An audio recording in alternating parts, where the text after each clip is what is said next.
On the next episode of the JustUs podcast, the team will be revisiting the first Shrek movie made in 2001. This was the answer to all of the Pixar movies made at the time, and has spawned not just a series of its own but other franchises that involve DreamWorks characters.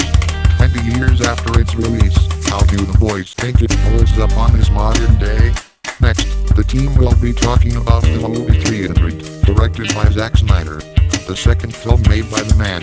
This will allow the fans to think about what makes the movie a great entry for its characters, action, and overall story. It may not be an anniversary date, but it deserves attention nonetheless.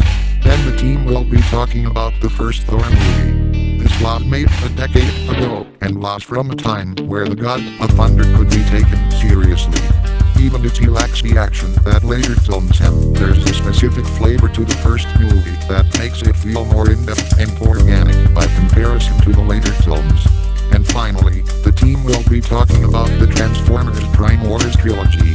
One of the most underwhelming pieces of Transformers media in recent times, the stab at making a show for older fans consists of Combiner Wars, Titan's Return, and Power of the Primes. While the War for Cybertron trilogy in Netflix is still a thing, does this show do anything better or worse than it? All this and more on the JustUs podcast.